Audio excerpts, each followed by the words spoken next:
কপালে এক হাত দিয়ে জিভের এক সাইডে কামড় দিয়ে চোখ বড় বড় করে সামনে তাকিয়ে আছে নিত্য। তার ঠিক সামনেই চকলেট ক্রিমে মাখামাখি অবস্থায় রোবটের মতো দাঁড়িয়ে আছে অগ্নি। একটু আগেই কেক বানানোর জন্য চকলেট ক্রিম বানাচ্ছিল নিত্য।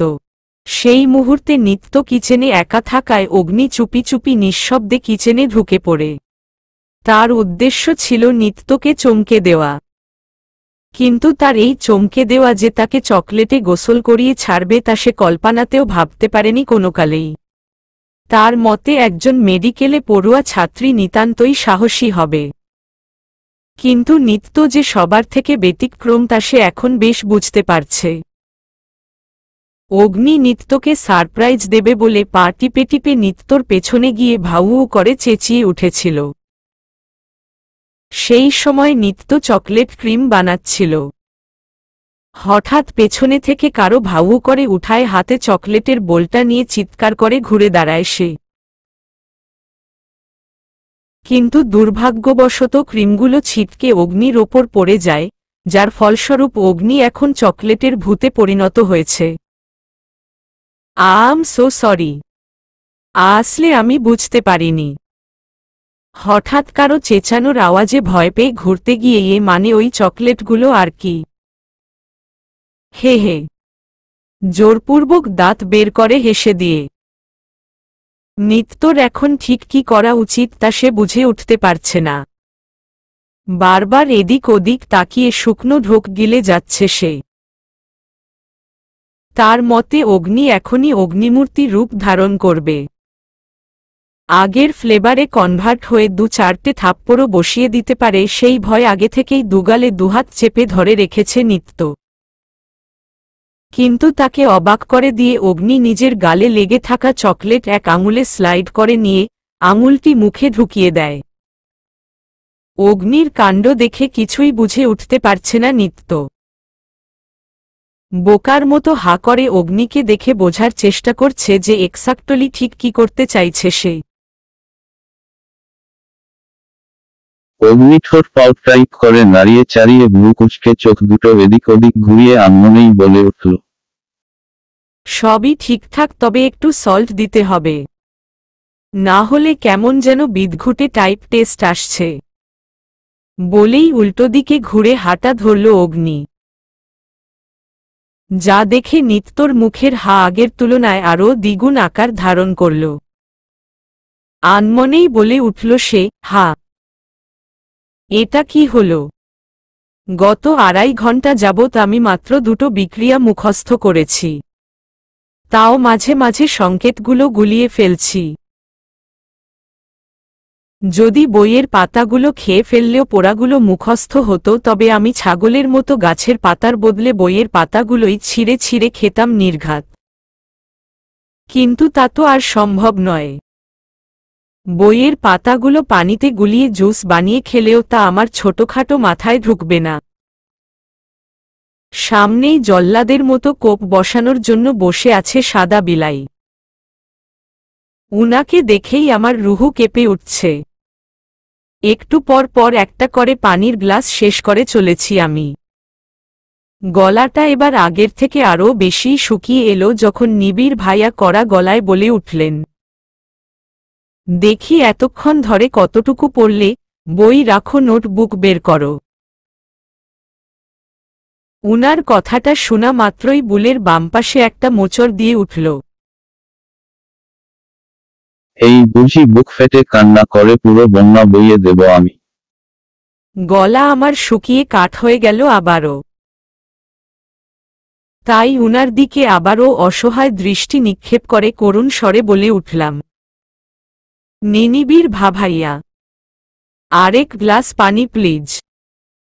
নিবিড় ভাইয়া বিনিময়ে মাথা ঘুরিয়ে বেড টেবিলে থাকা পানির জগটা নিচ থেকে উপরে চোখ বুলিয়ে আবারও আমার দিকে মাথা ঘুরিয়ে শান্ত সুরে বলে উঠলেন, এই পর্যন্ত ঠিক কয় গ্লাস পানি খেয়েছ বলতে পারো? আমি প্রথম থেকে মনে করে করে একটা করে আঙুল বের করতে করতে শেষে হাতের 5টা আঙুলি বের করে দেখিয়ে ঠোঁট উল্টালাম।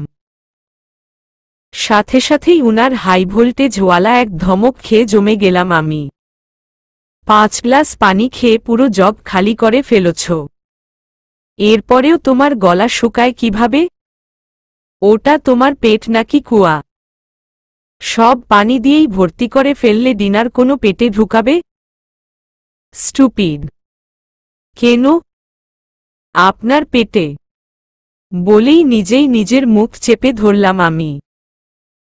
এতক্ষণ মনে মনে উনাকে অনেক কথা শোনালেও এবারেরটা এভাবে মুখ ফসকে বের হবে কে জানত?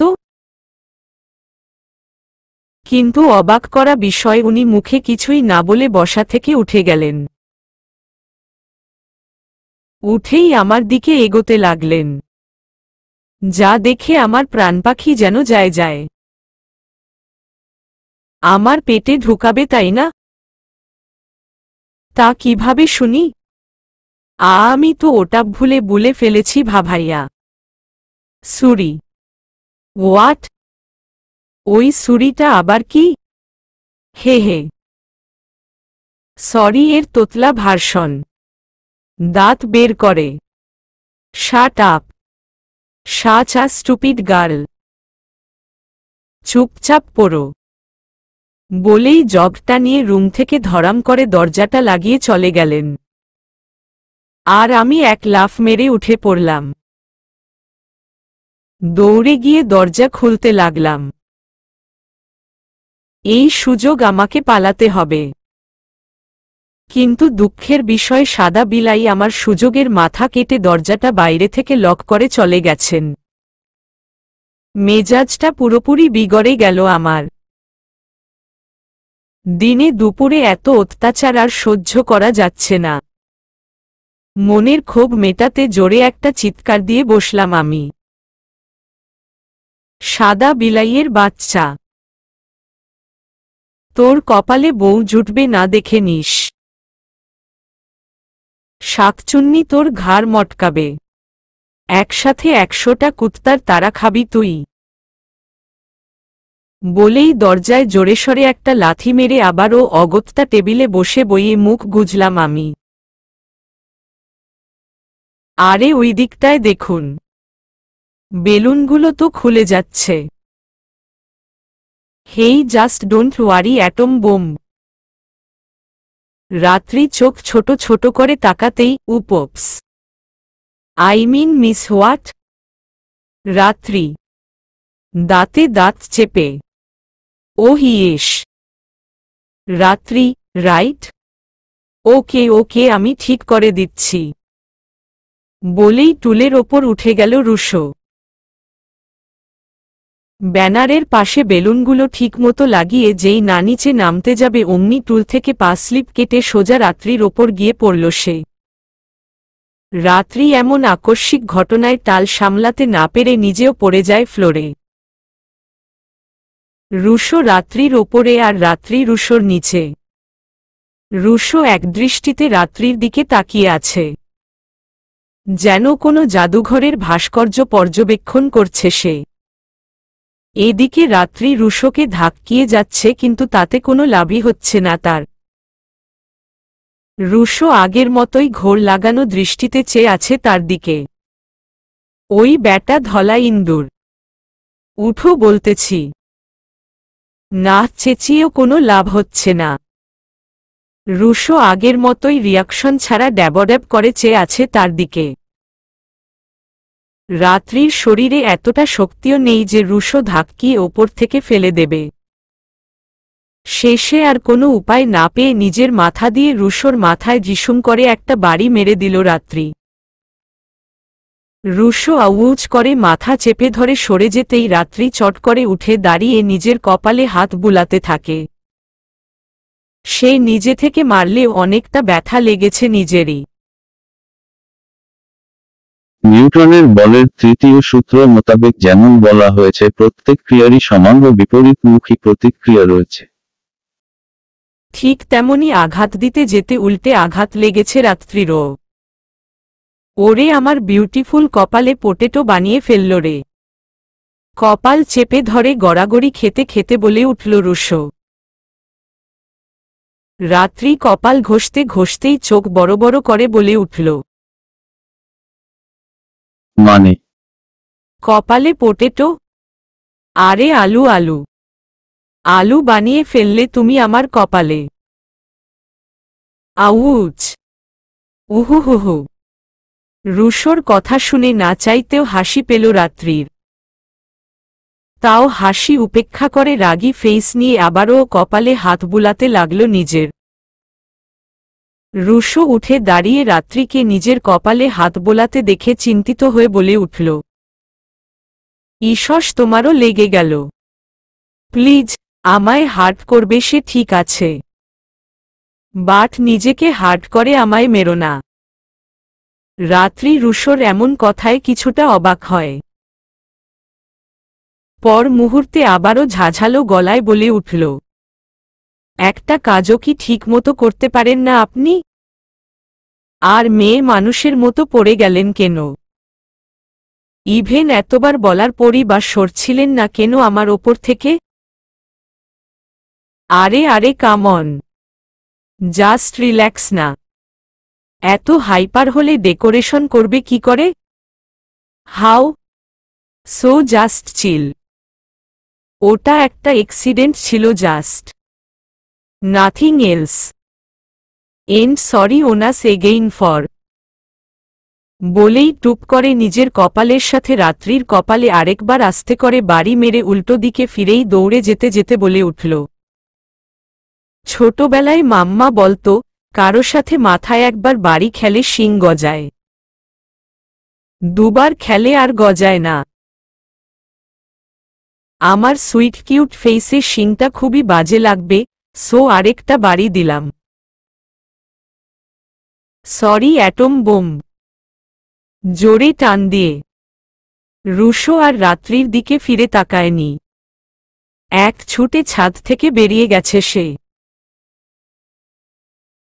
একবার যদি ফিরে তাকাতো তাহলে রেগেমেগে বোম্বাই মরিচ হয়ে যাওয়া রাত্রিকে ঠিকই দেখতে পেত।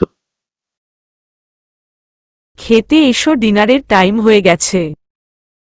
তোমার দ্বারা পড়াশোনা হবে না তা বোঝা হয়ে গিয়েছে আমার। তাড়াতাড়ি এসো, কুইক। বলেই চলে গেলেন নিবিড় ভাইয়া। উনি যেতেই আমি উনাকে হাজারটা গালি বিড়বিড় করে দিতে দিতে ডাইনিং টেবলে এসে বসলাম। সবার আগে থেকেই এসে বসে গল্প জুড়ে দিয়েছে। আমার সাথে কেউ কথাই বলছে না। সবাই একে অপরের সাথে কথা বলতেই ব্যস্ত। এমনকি রাত্রি পেতনিটাও আমাকে ভুলে গিয়েছে। নিত্য আপুর সাথে কি সুন্দর হেসে হেসে গল্প করছে। আর এই তিন বান্দরের দল তো গল্পের ঝুলি খুলে বসেছে যেন। আমি শুধু মুখ ফুলিয়ে দেখে যাচ্ছি সব কিছু। বড্ড অভিমান হচ্ছে আমার। ঠিক আছে, ওরা কথা বলবে না তো আমিও বলবো না। আমার কি ঠেকা? যত সব। আম্মুও তেমন কথা বলল না। আব্বু নাকি আজ ঘরেই খাবে। অফিস থেকে টায়ার্ড হয়ে ফিরেছে। তাই আম্মু আমাদের খেতে দিয়ে নিজের জন্য আর আব্বুর জন্য খাবার বেড়ে নিয়ে চলে গেল। কোনো রকমে রাগে গজগজ করতে একটু খেয়েই উঠে পড়ি আমি। উঠেই বড় বড় পায়ে ঘরের দিকে হাঁটা ধরি। আজ খেতেও ভালো লাগছে না। তাছাড়া অর্ধেক পেট তো তখন পানি খেয়েই ভরিয়ে ফেলেছি। কে জানে আজ বাথরুম যেতে যেতে ঘুম হবে কিনা। আমি কিছুদূর আসতেই পেছনে থেকে সবার চাপা হাসির আওয়াজ ভেসে আসছিল। তাতে আমার কি? হাসুক। হাসতে হাসতে শহীদ হয়ে যাক সবাই, তাতে আমার কিচ্ছু যায় আসে না। ছাদে পা রাখা মাত্রই আমি বাকরুদ্ধ হয়ে গেলাম যেন। নড়বার শক্তিও হারিয়ে ফেলেছি আমি। শুধু মুগ্ধ নয়নে চেয়ে রয়েছি। ছাদের আনাচে কানাচে নীল সাদা মরিচ বাতি দিয়ে সাজানো। পুরো ছাদের সাথে ফুলের টবগুলোও ঝকমক করছে। আমার দোলনাটায় এতগুলো ফুল দিয়ে সাজানো। ছাদের মাঝ বরাবর একটা গোল টেবিল, তার ওপরে আমার পছন্দের এত বড় একটা কেক।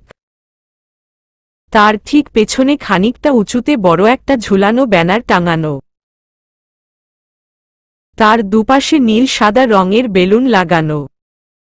ছাদের প্রত্যেকটা পিলারে বেলুনের বাহার। এমনকি পুরো ছাদের ফ্লোরেই বেলুনের ছড়াছড়ি। নিত্য আপু খুব মন দিয়ে কেক ডেকোরেশন করছে। রাত্রি ক্যান্ডেল হাতে টেবিলের দিকে যাচ্ছে। অগ্নি ভাইয়া দুহাতে দুটো টেডি বিয়ার নিয়ে দোলনায় রাখছে। ওদিকে রুশো ভাইয়া বেলুন ফোলাচ্ছে। বর্তমানে অর্ধেক ফুলিয়েছে, কিন্তু শুধু নিবিড় ভাইয়াকে কোথাও দেখতে পারছি না।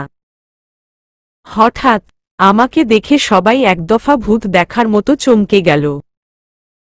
সবাই যেন স্ট্যাচু হয়ে গিয়েছে। রুশো ভাইয়ার অর্ধেক ফোলানো বেলুন ফুসফস করে চুপসে ভাইয়ার মুখ থেকে উড়ে গেল। পর মুহূর্তে সবাই ঘড়ির দিকে এক পলক চেয়ে একসাথে হ্যাপি বার্থডে অনন্যা বলে চেঁচিয়ে উঠল। সাথে সাথেই এক বস্তা গোলাপ ফুলের পাপড়ি আমার ওপর এসে পড়তে শুরু করল। আমি অবাক হয়ে ওপরে তাকাতেই দেখি এই ফুলের পাপড়িগুলো এমনি এমনি নয়, বরং আমার হ্যান্ডসাম সাদা বিলাই আমার ওপর ছড়াচ্ছেন। উনাকে এক পলক দেখেই আমার মুখে এক চিলতে হাসি ফুটে উঠল। এত সুন্দর সারপ্রাইজ দেখে খুশিতে আমার হাত পা অবশ হয়ে আসছে। চোখে পানি চিকচিক করছে। এ তো কোনো কষ্টের অশ্রু নয়, এত পরম সুখের অশ্রু না। নিবিড় ভাইয়া ওপর থেকে তৎক্ষণাৎ নেমে এলো। উনি বাদে বাকি সবাই দৌড়ে এসে আমার খুব টাইটলি হাগ করে বসল। কি টাইমিং রে অনু! আমরা তো কাজে কাজে বলেই গিয়েছিলাম 12টা বেজে আসছে। একদম ঠিক টাইমে ছাদে এসেছিস। অগ্নি, বার্থডে গার্ল, তো বলো কেমন লাগলো আমাদের দেওয়া সারপ্রাইজ? নিত্য স্পিচলেস। আমি বাকরুদ্ধ। আনমনেই বলে উঠলাম। সবাই আমার কথা শুনে হাসা শুরু করে দিল। রাত্রি আমার মাথায় একটা চাটি মেরে বলে উঠল, অনন্যা রে, তোর সবার বার্থডে মনে থাকে আর নিজেরটাই ভুলে গিয়েছিলি। আমি মাথা চুলকে চুলকে বলে উঠলাম, সেই রে, তোর অত্যাচার দিন দিন বেড়েই চলেছে।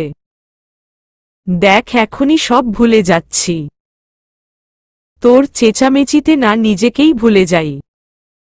রাত্রি আমার কথা শুনে চোখ ছোট ছোট করে কেবল বকতে যাবে তার আগেই রুশো ভাইয়া চোখমুখ ঢেকে বলে উঠল, প্লিজ, ছুটকির বার্থডের দিন অ্যাটলিস্ট অ্যাটম বোম ফাটিও না। ভাইয়ার কথায় হু হা করে হেসে উঠলাম আমরা। আর রাত্রি কটমট করে ভাইয়ার দিকে তাকিয়েও আমার জন্য কিছু বলল না। হ্যাঁ রে ভাইয়া, আম্মু আব্বু কেউ ডাকতি না রে, আম্মু আব্বু জানেই। আর আব্বুর তো রাত জাগা যাবেই না। আম্মুকে আসতে বলেছিলাম, বাট বলল ছোটদের মধ্যে আসতে চাইল না। বিকেলে তো আয়োজন করবেই, তখন সবাই থাকবে। চিন্তা করিস না, এটা তো জাস্ট আমাদের প্ল্যান ছিল।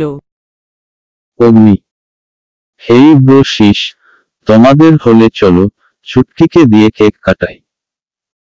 আমি আর ওয়েট করতে পারছি না, ট্রাস্ট মি। ঈশ্বর, দেখতেই কি ইয়াম্মি লাগছে, খেতে কেমন লাগবে ভাবলেই। রুশো রুশো ভাইয়ার কথায় হেসে উঠলাম আমরা সবাই। এমনি এমনি কি আর ওকে জোকার বলা হয়? নিত্য আপু টেবিল থেকে কিছু একটা এনে আমাকে উদ্দেশ্য করে বলে উঠল, অনন্যা, এটা তোমার জন্য। বলেই আমার মাথায় একটা সাদ পাথরের তাজ পরিয়ে দিল। তাজটা অসম্ভব সুন্দর, সিম্পলের মধ্যে, যেমনটা প্রিন্সেসরা পরে অনেকটা সেরকমই। থ্যাংক ইউ সো মাচ আপু। থ্যাংক ইউ আমায় না বলে ওই যে ভাইয়াকে বলো। ভাইয়া সারা মার্কেট ঘুরে বেছে বেছে এই তাজটা নিয়ে এসেছে। আপুর কথা শুনে আমি তাজ্জব বনে গেলাম। বলে কি, নিবিড় ভাইয়া কিনেছে এটা? তাও আমার জন্য? উনার মতো বদমেজাজি, গোমরা মুখ সাদা বিলাই কিনা আমার জন্য কিনেছে? উনি তো আমায় সহ্যই করতে পারেন না। সবটাই কি তবে বেস্ট ফ্রেন্ডের বোন দেখেই হবে হয়তো, ভেবেই একটা দীর্ঘশ্বাস ছাড়লাম আমি। আসলেই উনার পছন্দ আছে বইকি। আজ থেকে ১৯ বছর পূর্ণ হলো আমার। সেই সুবাদেই কেকের ওপরে ১.৯ ডিজিটের দুটো ক্যান্ডেল ঝালানো। নিত্য আপুর ট্যালেন্ট দেখে আমি হিমশিম খেয়ে যাচ্ছি। এটা যে ঘরে বানানো কেক বোঝার বিন্দুমাত্র অবকাশ নেই। ডেকোরেশনও তাই। একটা স্মাইলি ফেস আঁকানো তাতে। পাশে বড় বড় করে আমার নাম লেখা। ওরে ট্যালেন্ট রে। আর আমি চা পর্যন্ত বানাতে পারি না, ভেবেই নিজের গালে আস্তে করে একটা চড় বসিয়ে দিলাম। ওই ফু দে। অগ্নি। হ্যাঁ। অনন্যা কি ভাবছ ফু দাও? নিত্য। আমার এক পাশে অগ্নি ভাইয়া, আরেক পাশে রাত্রি। রাত্রির পাশে রুশো ভাইয়া, আবার রুশো ভাইয়ার পাশে নিবিড় ভাইয়া, আর উনার পাশে নিত্য আপু। আবার নিত্য আপুর পাশে অগ্নি ভাইয়া। বলতে গেলে সবাই আমাকে ঘিরে গোল হয়ে দাঁড়িয়ে আছে। আমার ঠিক সামনে নিবিড় ভাইয়া। অগ্নি ভাইয়া আর নিত্য আপুর তারা দেওয়ায় আস্তে করে হেলে ফু দিলাম। কিন্তু কপাল আমার, একটা ক্যান্ডেল নিভলেও আরেকটা নিভেনি। তা দেখে সবাই হেসে দিল আর অগ্নি ভাইয়া আমার মাথায় চাটি মেরে বলে উঠল, ওরে আহাম্মক রে, সামান্য দুটো ক্যান্ডেলও ফু দিয়ে নেভাতে পারে না। ভাইয়ার হাতে একটা চিমটি কেটে দিয়ে ভেঙচি কাটলাম আমি। এবার জোরে একটা ফু দিয়ে দুটো ক্যান্ডেলই ফেলে দিলাম। কেক কেটে পড়লাম মহাবিপদে। সবার আগে কাকে খাওয়াবো এই নিয়ে টেনশনে পড়ে গেলাম। শেষে সিদ্ধান্ত নিলাম আমার ডান দিক থেকে যতদূর হাত যায় ততদূর যে যে থাকবে তাকে খাওয়াবো, দেন বাম দিকে যারা থাকবে তাদের খাওয়াবো। সেই সিদ্ধান্তেই অটুট হয়ে ভাইয়াকে আগে কেক খাওয়ালাম। কেকের টুকরোটা ছোট করে কাটায় অগ্নি ভাইয়াকে খাইয়ে নিত্য আপুকে দিয়েই শেষ হয়ে গেল। তবে একটা জিনিস খেয়াল করলাম, কেক খাওয়ানোর সময় দুজনই লজ্জা টাইপ মুচকি মুচকি হাসছিল। হাসুক ঠিক আছে, বাট লজ্জা লজ্জা ফিলিংস কেন? ভাববার বিষয় হলেও ব্যাপারটা তেমন পাত্তা না দিয়ে আবারও কেক কেটে এক পিস নিলাম। রাত্রিকে খাইয়ে রুশো ভাইয়াকে দিব, তখনই দেখি ভাইয়া আগে থেকেই হা করে রয়েছে।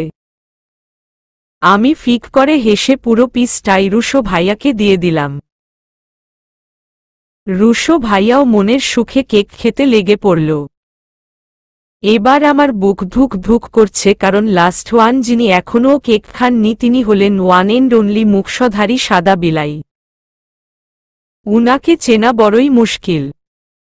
সবার সামনে আমার সাথে হেসে হেসে কথা বললেও কেউ না থাকলে একেবারে সাবান ছাড়াই ধোলাই দিয়ে ছেড়ে দেন।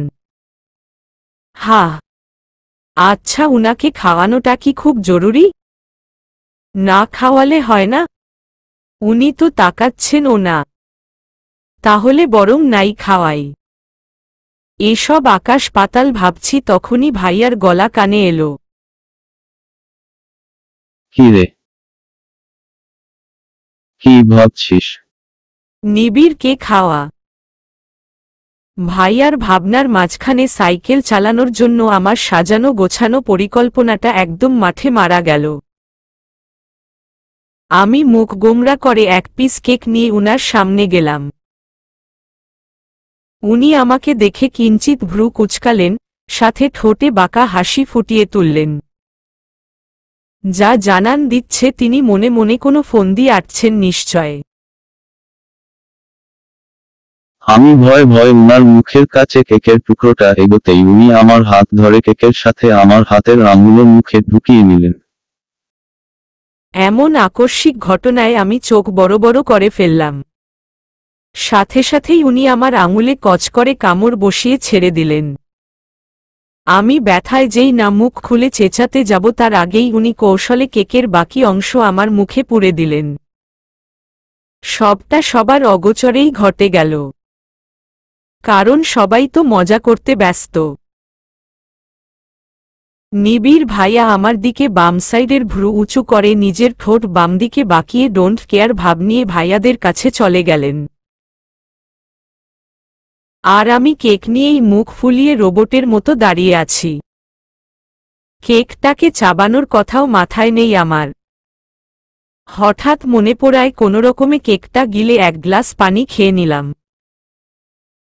কি হলো একটু আগে? ইয়া আল্লাহ, আমাকে বাঁচাও এই জল্লাদের কাছ থেকে।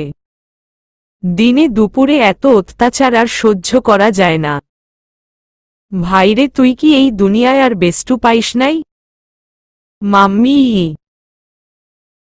বলে চেঁচিয়েই ভয় কুকয় উঠে রাত্রিকে চেপে ধরে ওর পেছনে মুখ লুকালো রুশো ভাইয়া।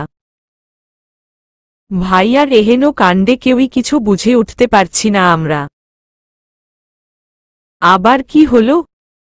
আগের বার না হয় রাত্রির কথা বলায় ভয় পেয়ে ভাইয়ার কোলে উঠেছিল রুশো ভাইয়া, কিন্তু এবার ভয় পেয়ে রাত্রিকেই চেপে ধরল কেন? এ কি করছেন? ছাড়ুন আমায়। রুশো ভাইয়া রাত্রির কথায় কিঞ্চিত পরিমাণেও সরল না, বরং ওকে ধরে রেখেই সামনে আঙুল দেখিয়ে বলে উঠল, ককক্রোচ। রুশো ভাইয়ার দেখানো আঙুল বরাবর তাকিয়ে দেখি একটা আরশোলা হেঁটে যাচ্ছে। হায় কপাল! আমি আরশোলা দেখে একটু ভয় পেলেও রুশো ভাইয়ার ভয় পাওয়া দেখে নিজেকে বড়ই সাহসী বলে মনে হচ্ছে আমার। অগ্নি ভাইয়া হাসতে হাসতে আরশোলাটাকে সরিয়ে দিয়ে এসে আরও মজা করে বলে উঠল, রুশো, এই দেখ আমার হাতের মুঠোয় আরশোলাটা আছে। তোকে হ্যালো হায় বলার জন্য ছটফট করছে। অমনি রুশো ভাইয়া নো বলে চোখ বন্ধ করে চেঁচিয়ে উঠে রাত্রিকে একেবারে আষ্টেপৃষ্ঠে জড়িয়ে ধরল। বর্তমানে রাত্রির অবস্থা একেবারেই দেখার মতো হয়েছে।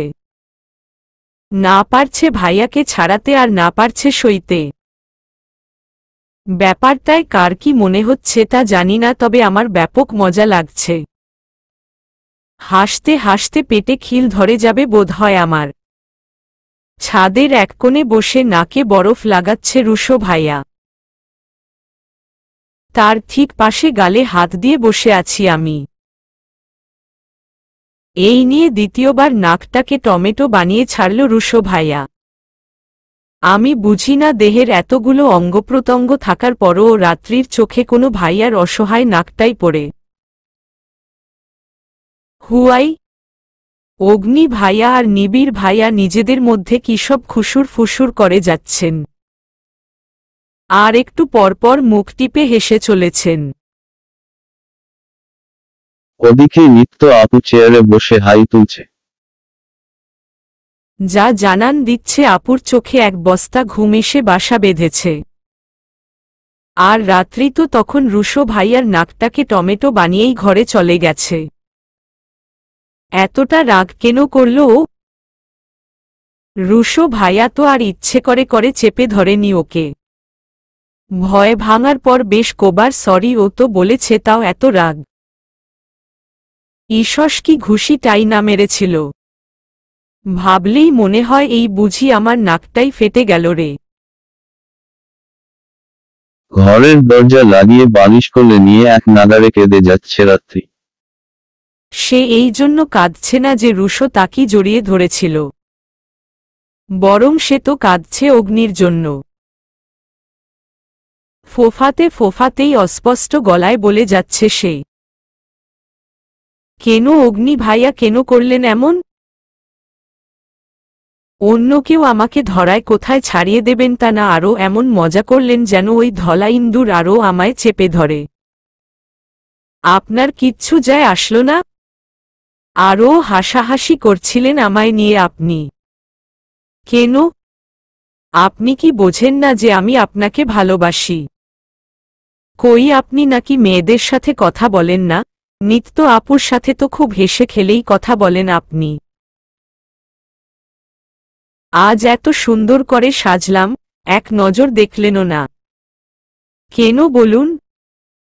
এসব বলছে আর ফুপিয়ে কাঁদছে রাত্রি। সব কষ্ট যেন একসাথে ভর করছে আজ। চোখের জলগুলোও বাঁধ মানছে না যেন। অবলীলায় গড়িয়ে পড়ছে চোখজোড়া থেকে তার। সবার মাঝেই যখন পিনপতন নীরবতা বিরাজমান, তখনই সেই নীরবতার পর্দা ভেদ করে নিত্য আপু এক আঙুল উঁচু করে বসা থেকে দাঁড়িয়ে বলে উঠল, guys, I have an idea. নিত্য আপুর কথা শুনে সবাই এক্সাইটেড হয়ে যেই না বলে উঠলাম, কি আইডিয়া? অমনি মুখে হাত দিয়ে হাই তুলতে তুলতে আপু বলে উঠল, জেগে থেকে কোনো লাভ নেই, চলো গিয়ে ঘুমিয়ে পড়ি সবাই। আপুর এমন আইডিয়া শুনে সবাই একসাথে চেঁচিয়ে উঠে বলে উঠলাম, ওয়েট। যা শুনে কানে দু হাত চেপে গোমরা মুখ করে আবারও ধপ করে বসে পড়ল নিত্য আপু। ঠোঁট উল্টে আবারও বলে উঠল, তো আর হবেটা কি? এখন 1:30।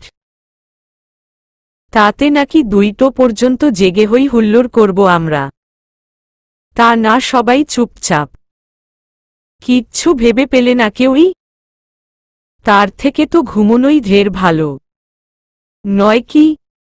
নিত্য আপুর এমন কথায় গলা খাকারি দিয়ে উঠল অগ্নি ভাইয়া। বুক ফুলিয়ে একটা দীর্ঘশ্বাস টেনে আমায় উদ্দেশ্য করে বলে উঠল, অনুজাত আমার ঘর থেকে গিটারটা নিয়ে আয়, সবার ঘুম ছোটাচ্ছি আমি। ভাইয়া গান গাইবে শুনেই খুশিতে চোখ চিকচিক করে উঠল সবার। ভাইয়ার গানের গলা আসলেই মারাত্মক, একদম ঘায়েল করে দেওয়ার মতো। ভাইয়ার গান শুনলে মনে হয় কান দিয়ে না, বরং মন দিয়ে শুনছি। একদম বুকে এসে লাগে। কিন্তু ভাই আমার যে কিনা স্টেজ ছাড়া গানই করে না, সে কিনা আজ সবাইকে লাইভ গিটারে টিউন তুলে গাইবে, তাও কোনো জোরাজুরি ছাড়াই। ব্যাপারটা ঠিক হজম করতে কষ্ট হচ্ছে আমার, তবুও এক্সাইটমেন্ট যেন আর ধরে না। এদিকে রুশো ভাইয়ার গান শোনার উত্তেজনায় হাত উঠিয়ে লাফাতে নিতেই নাকে হাত লেগে বাড়ি খেয়ে আউজ করে উঠে আবারও নাকে বরফ ঘষতে লেগে পড়ল। যে দেখে আমি ফিক করে হেসে রুশো ভাইয়ার চুলগুলো এলোমেলো করে দিয়ে হাঁটা ধরলাম ভাইয়ার রুমের দিকে। আসার সময় রাত্রিকে আবারও মানানোর চেষ্টা করব। এতক্ষণে রাগ কমার কথা নিশ্চয়। গিটার হাতে রাত্রির ঘরের সামনে দাঁড়িয়ে আছি আমি। এই নিয়ে কম করে হলেও 5 কি 6 বার ডেকেছি ওকে, যাতে আমাদের সাথে ছাদে যায়। কিন্তু প্রতিবারই ফিল্মের বোরিং ক্যারেক্টারদের মতো উত্তর দিয়েছে সে, তোরা যা, আমাকে একটু একা থাকতে দে। যা শুনে আমার মাথায় আতশবাজি ফুটতে শুরু করে দিয়েছে। শেষমেশ রেগে গেলাম আমি। এতটা রিয়াক্ট করার কোনো মানে হয় নাকি? রাত্রি এবার একটু বেশি বেশি করছে। রেগে মেগে এক প্রকার চেঁচিয়েই বলে উঠলাম, ঠিক আছে, থাক, তুই আসতে হবে না। আজকের দিনটায় ও রেগে বসে কাটিয়ে দে। ভাইয়া গান গাইবে এখন, আমি গিটার নিয়ে গেলাম, টাটা, কানে তুলো দিয়ে ঘুমো, বলেই হাঁটা ধরলাম আমি। ভেতর থেকে কোনো উত্তর আসার অপেক্ষায় রইলাম না আর। যে বুঝতে পারে না তাকে বোঝানো যায়, কিন্তু যে বুঝতেই চায় না তাকে হাজার চেষ্টা করেও কিছু বোঝানো যায় না। তাই আর ব্যর্থ প্রচেষ্টা চালিয়ে সময় নষ্ট করলাম না আমি। আজ আমার জন্মদিন, এই দিনেও যদি সে আমার সাথে কথা না বলে তাহলে এ কেমন জন্মদিন? পেতনি একটা। তোর বর যে হবে সে তোকে দিনরাত 24 ঘন্টা জ্বালিয়ে মারবে, দেখে নিস। এরকম আরও হাজারটা বকবক করতে করতে ছাদে গিয়ে পৌঁছলাম আমি।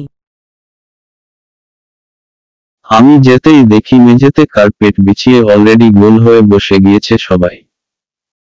আমি গিয়ে গিটারটা ভাইয়ার হাতে দিয়ে নিত্য আপুর পাশে বসে পড়লাম। আমার বামদিকে রুশো ভাইয়া, তার পাশে নিবিড় ভাইয়া আর তার পাশে অগ্নি ভাইয়া। আবার অগ্নি ভাইয়ার পাশে নিত্য আপু। এরকম একটা সিকোয়েন্স বজায় রেখে বসেছি সবাই। এবারও সাদা বিলাই আমার ঠিক সামনে। কি কপাল! কেন যে বারবার আমাকে উনার মুখোমুখি হতে হয় কে জানে। ভাইয়া গিটারে টিউন তুলবে ঠিক সেই সময়ই কারো আগমনের শব্দে সবাই পেছনে ফিরে তাকালাম।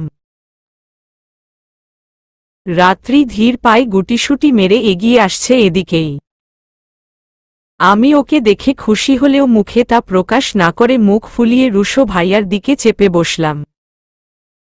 রুশো ভাইয়া এক পলক রাত্রির দিকে চেয়েই চোখ নামিয়ে নিল। রাত্রি আমার আর নিত্য আপুর মাঝে চুপটি করে বসে পড়ল। কি রাত্রি, এতক্ষণে তোমার রাগ কমল? আর রাগ করে থেকো না গো পাখি। দেখো রুশো ভাইয়া সেই কখন থেকে মন খারাপ করে রয়েছে। ভাইয়া তো আর ইচ্ছে করে কিছু করেনি তাই না? রাত্রি মুচকি হেসে বলে উঠল, আমি আর রেগে নেই আপু। নিত্য আপু রাত্রির মাথায় হাত বুলিয়ে দিয়ে মিষ্টি করে হেসে বলে উঠল, এই তো গুড গার্ল। বিনিময়ে রাত্রিও হাসল। আমি রেগে আছি বুঝতে পেরে রাত্রি আমার হাত ধরে করুণ সুরে বলে উঠল, সরি অনন্যা, আমি একটু বেশিই রিয়াক্ট করে ফেলেছিলাম। আর এমন হবে না। প্লিজ রাগ করে থাকিস না আর। আমি রাত্রির দিকে একবার ভ্রু কুঁচকে বিরক্তিমাখা চোখে তাকিয়েই পর মুহূর্তে ফিক করে উঠলাম। আমার হাসির সাথে বাকি সবাইও হেসে তাল মেলাল। আপনজনদের প্রতি রাগ জিনিসটা আমার নেই বললেই চলে। যা আছে সেটা শুধুই অভিমান, তাও ক্ষণিকের জন্য। আমার মতে অতিরিক্ত রাগভিমান এসব সম্পর্কে ক্ষতের সৃষ্টি করে, যা আমি মানতে একেবারেই নারাজ।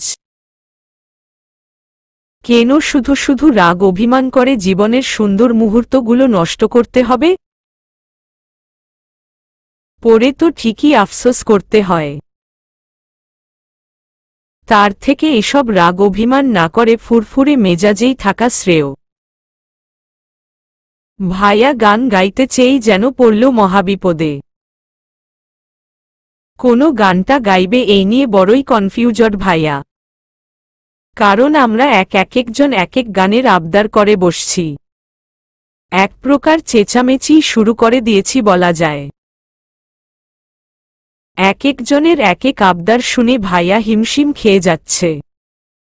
শেষে আর না পেরে স্টপ বলে চেঁচিয়ে উঠল ভাইয়া, চুপ সবাই চুপ, আমার যেটা পছন্দ সেটাই গাইব, এটাই ফাইনাল। ভাইয়ার কথায় আমরা সবাই মুখে আঙুল চেপে মাথা নেড়ে সম্মতি জানালাম। নিবিড় ভাইয়া ভাইয়ার কানে ফিসফিসিয়ে কি যেন বলে সরে আসল। ভাইয়াও চোখের পলক ফেলে সম্মতি জানাল। ব্যাপারটা বুঝলাম না, না বুঝেই আপাতত গান শোনায় মনোযোগ দিলাম আমি। ভাইয়ার গান শুনে সবার হৃদয় ছুঁয়ে গেল যেন। তবে সবচেয়ে বেশি খুশি বোধ হয় নিবিড় ভাইয়াই হয়েছেন। গানটা স্পেশালি নিবিড় ভাইয়াকে ডেডিকেট করেই গেয়েছে ভাইয়া, এটা স্পষ্ট। নিবিড় ভাইয়ার চোখে পানি চিকচিক করছে।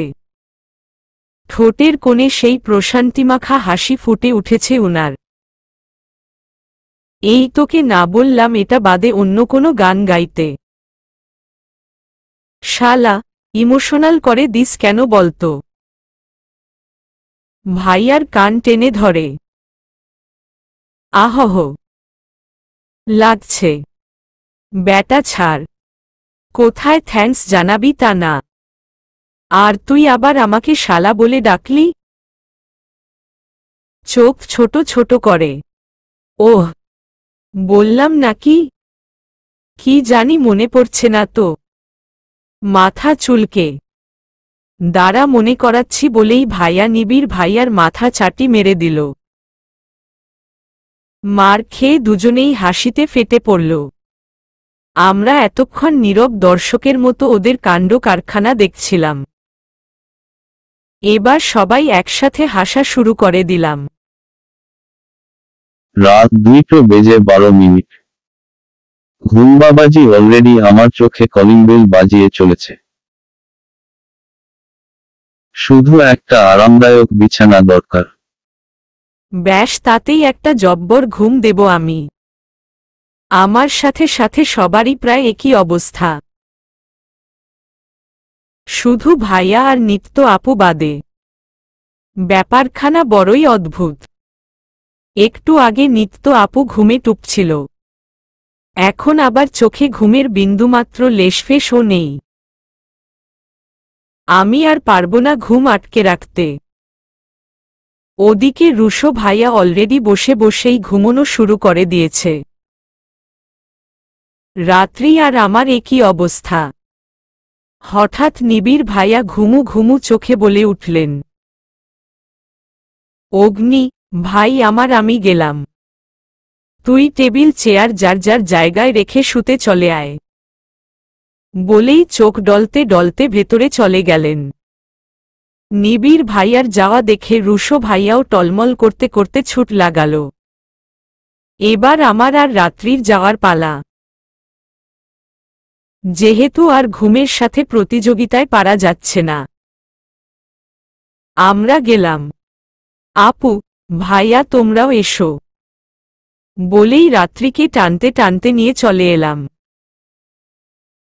রাত্রির ঘুম চোখে টুপটুপ করছে, তাও আসতে চাচ্ছিল না কেন আল্লাহ মালুম। ঘরে এসে ধপাস করে শুয়ে পড়লাম। আহহ, আই লাভ ইউ ঘুম। আচ্ছা ভাইয়া, আপনি থাকেন, আমিও গেলাম। বলেই যেই না নিত্য যেতে লাগল অমনি পেছনে থেকে হেঁচকা টান মেরে নিজের বুকের সাথে মিশিয়ে ফেলল তাকে অগ্নি। কি আমি তোমার ভাইয়া লাগি এখন, তাই না? হুহ, যাও তো। কোথায় ভাবলাম আমাকে নিয়ে একটা রোমান্টিক গান গাইবে, তা না আমার সমস্ত আশায় জল ঢেলে দিলে। আল্লাহ এত সুন্দর ভয়েস দিয়েছে, হবু বউকে 2-4টে গান উপহার তো দিতে পারো। ওহো, তাই তো বলি আমার মেম সাহেবের মুখ গোমরা কেন? আরে রাগ করছো কেন বলতো? আমি তো তোমারই, যখন খুশি তখনই গান শুনতে পারবে। আচ্ছা, কাল তোমাকে নিয়ে একটা গান গাইব পার্টিতে, ওকে? এবার তো হাসো।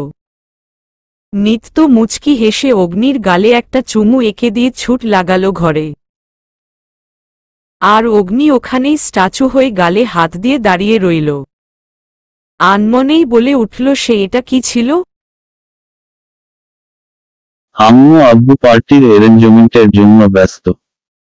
এদিক ওদিক ছোটাছুটি করে চলেছে। যদিও খুব বেশি কেউ আসবে না।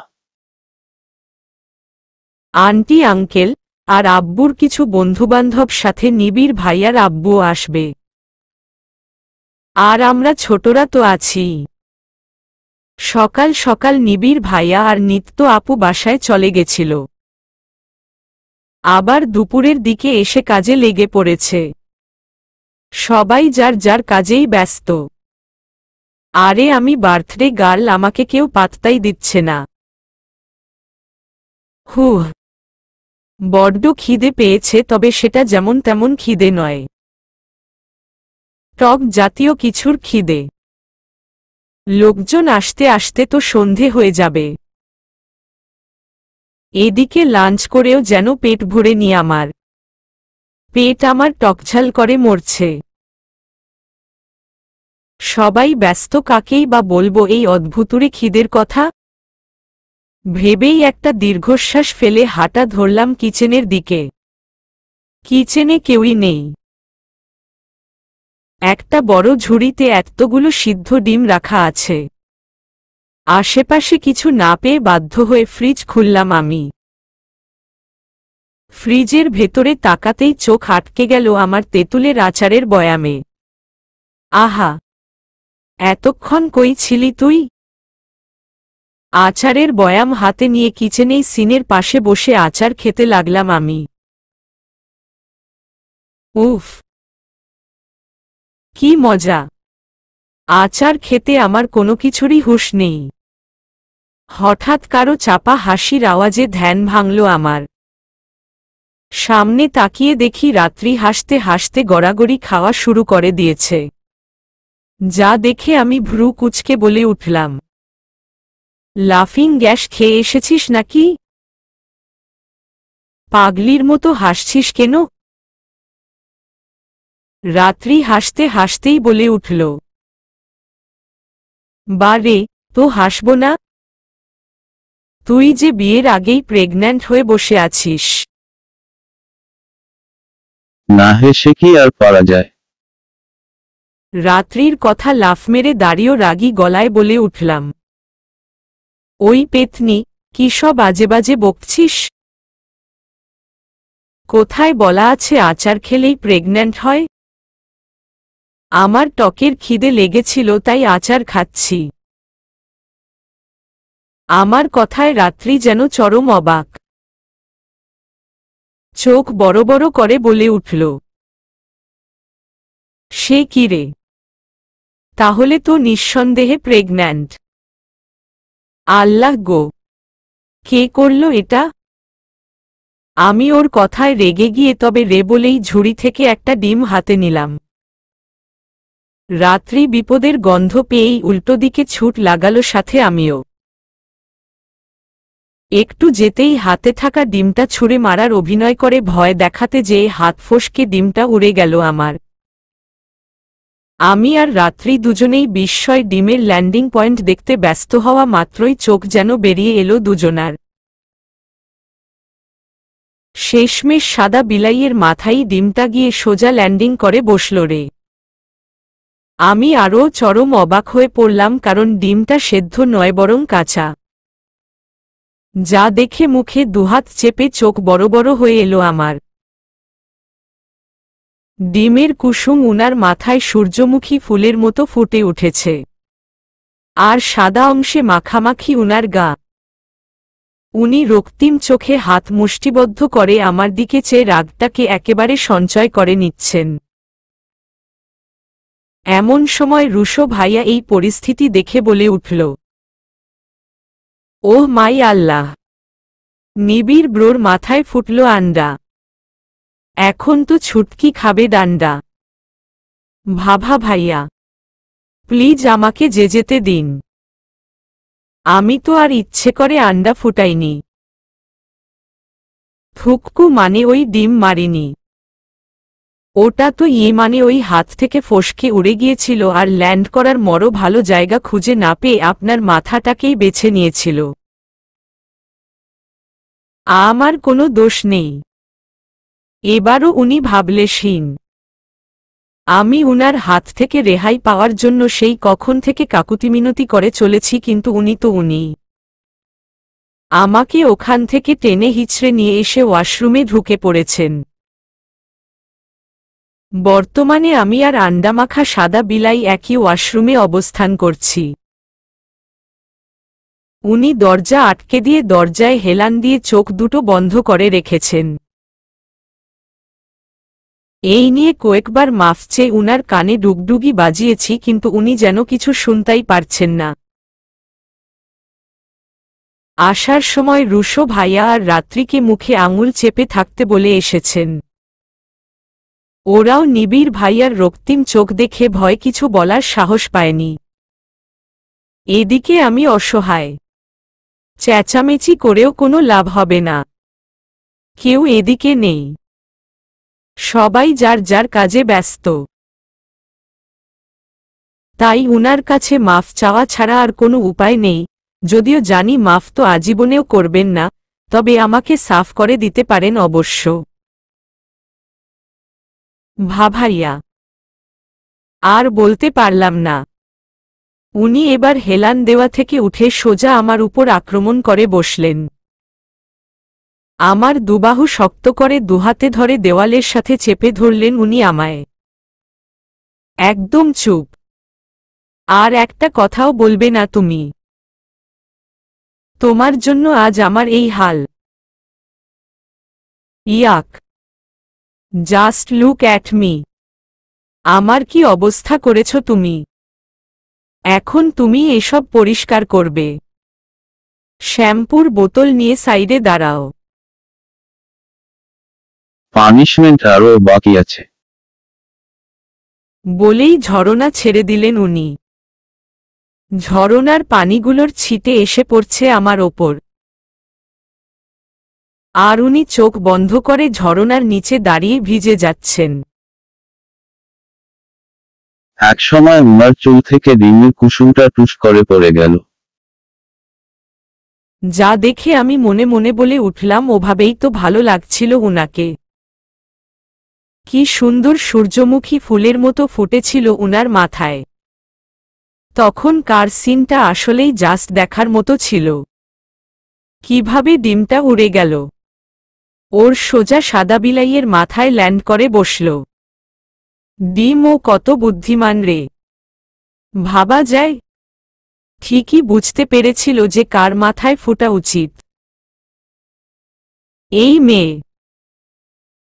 কি ভাবছ? নাও এখন কাজে লেগে পড়ো কুইক। চেঁচিয়ে।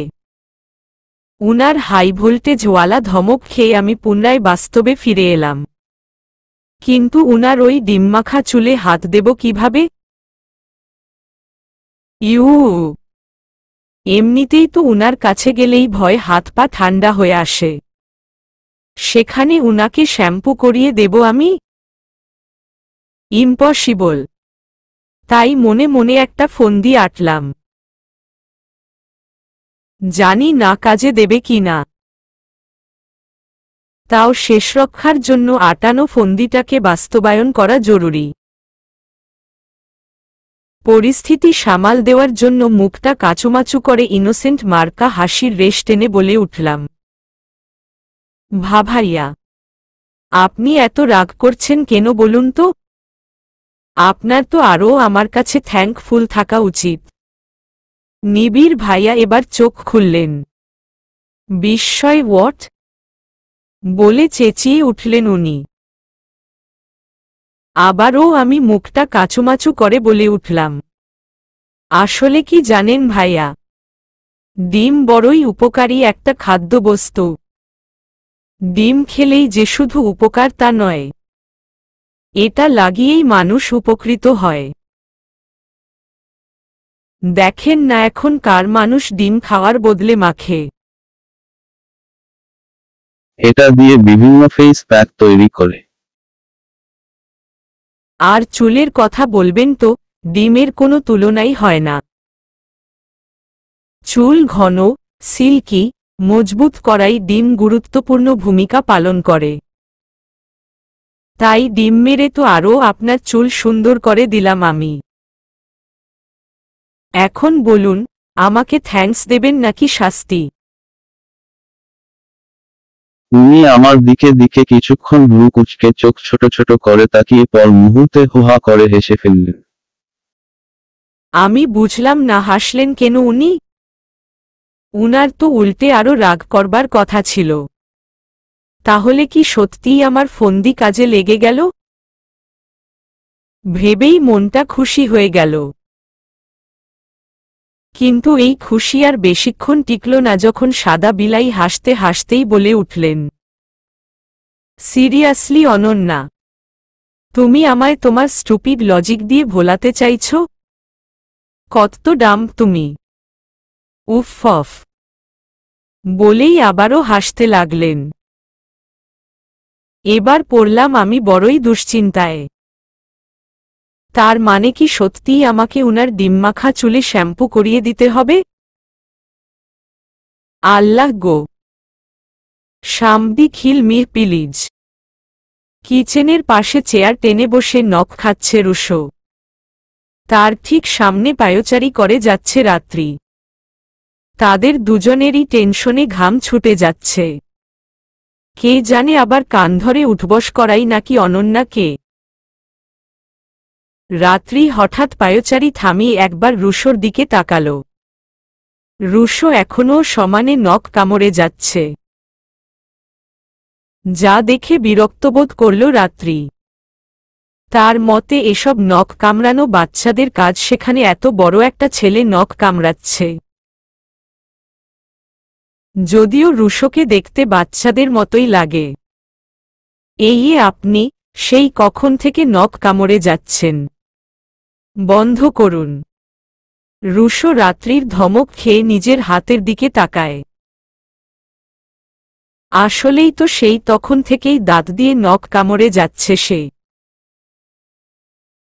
টেনশনে হুঁশই ছিল না তার। রাত্রির কথায় টের পেল মাত্র। আমি কি আর ইচ্ছে করে নখ কামড়াচ্ছি? ওটা তো টেনশনে আপনা আপনিই হয়ে যাচ্ছিল। রাত্রি বিনিময়ে কিছু বলবে তার আগেই অগ্নি এসে হাজির হল। এই তোরা এখানে কি করছিস? আর নিবিড় কোথায়? অগ্নির প্রশ্নের পরিপ্রেক্ষিতে রুশোর অনন্যার হাত থেকে নিবিড়ের মাথায় ডিম পড়ার সিন মনে পড়ে গেল। আনমেই বলে উঠল সে, আন্ডা ফুটা। অগ্নি রুশোর কথায় ভ্যাবাচ্যাকা খেয়ে যায়। ওর বলে জিজ্ঞাসা দৃষ্টিতে রুশোর দিকে রাকায় সে। এদিকে রাত্রি আরও ঘামতে শুরু করেছে। রুশো বলে দেবে ভেবে রাত্রি নিজের পা তুলে দিল রুশোর পায়ের ওপরে। পায়ে ব্যথা অনুভব হওয়ায় আউচ করে উঠা মাত্রই রাত্রি চট করে নিজের পা সরিয়ে ফেলে। রাত্রির পায়ের খোঁচা খেয়ে হুঁশ আসে তার। প্রসঙ্গ পাল্টাতে দাঁত কেলিয়ে অগ্নির দিকে তাকিয়ে বলে উঠল সে, উপসস সরি ব্রো। স্টোরির সিন নিয়ে ভাবছিলাম। নিবিড় ব্রো মেবি ঘরের দিকে গেল। নিশ্চয় আবার শাওয়ার নিতে গিয়েছে। বেচারা অনেক খাটাখাটনি করে হাঁপিয়ে গেছে। আচ্ছা রুশো তুই আয়, হেল্প লাগবে। আর এই তুমি, রাত্রির দিকে একটা ব্যাগ এগিয়ে দিয়ে, এটা গিয়ে অনন্যাকে দিয়ে এসো। রাত্রি মুগ্ধ চোখে চেয়ে রয়েছে অগ্নির দিকে। অগ্নির কথা তার কান পর্যন্ত পৌঁছচ্ছে না। অগ্নির কপালে বিন্দু বিন্দু ঘাম। চুলগুলোও ভিজে গিয়েছে ঘেমে যাওয়ার কারণে। চিপ বেয়ে ঘাম গড়িয়ে পড়ছে। ক্লান্ত মুখখানাতেও কেমন অদ্ভুত স্নিগ্ধতা ছেয়ে রয়েছে যেন। রাত্রি অগ্নির কথা না শোনায় খানিকটা বিরক্ত বোধ করল অগ্নি। কিছুটা জোরে আবারও বলে উঠল, কি হলো ধরো। এবার রাত্রির হুঁশ এলো, কাপা কাপা হাতে ব্যাগটা নিল রাত্রি। রাত্রির মন খারাপ হলো অগ্নির এভাবে কথা বলায়। রুশো ব্যাপারটা আন্দাজ করতে পেরে বলে উঠল, হেই অ্যাটম বোম, আজকে সুন্দর করে সেজো কেমন। ছুটকিকেও সাজিয়ে দিও। কালকের সাজটা কিন্তু অনেক স্টানিং ছিল। বিনিময়ে রাত্রি চোখ ছোট ছোট করে তাকালো রুশোর দিকে। তাকিয়েই গটগট করে বড় বড় কদম ফেলে হাঁটা ধরল অনন্যার ঘরের দিকে। আর রুশো রাত্রির চলে যাওয়ার দিকে চেয়ে রইল। অগ্নি রুশোর কাঁধে হাত রেখে বলে উঠল, কিরে ড্রিমার, তোর অ্যাটম বোম্বের ওপর ফিদা হলি নাকি? বিনিময়ে রুশো হাসল, নোপ ব্রো। জাস্ট ওর রাগী ফেসটা দেখতে ভালো লাগে। হি হি। অগ্নি হেসে রুশোর চুলগুলো এলোমেলো করে দিয়ে ডেকোরেশনের কাজে লেগে পড়ল। বিগত 15 মিনিট যাবৎ আমি সাদা বিলাইয়ের কেশে শ্যাম্পু ম্যাসাজ করে চলেছি, তবুও ডিমের গন্ধ ছোটাতে পারছি না আমি। ইস কি বিদঘুটে গন্ধ! এখন আমার সন্দেহ হচ্ছে ডিমটা কি পচা ডিম ছিল নাকি? কিন্তু তাহলে তো ডিমটা হালকা হতো। উহু, ডিমের গন্ধ এত বাজে তা আজ জানলাম। কি হলো, থেমে গেলে কেন? ভালোমতো ওয়াশ করো।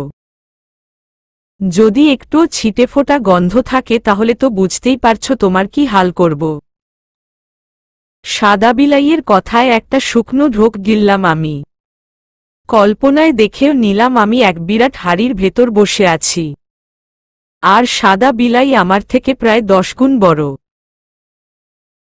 উনাকে দেখতে একটা বর্ষর দানবের মতো লাগছে।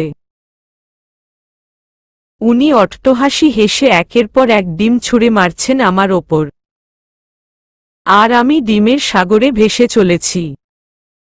কল্পনা দেখেই আঁতকে উঠলাম আমি, সাথে ভয় না আয়া বলে চেঁচিয়ে উঠলাম।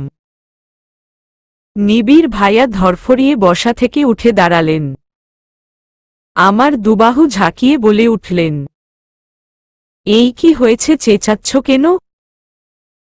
উনাকে দেখে ভয়টা আরও বাড়ল, বই কমল না। চোখ খিচে বন্ধ করে নিলাম আমি। কাপা কাপা গলায় বলে উঠলাম,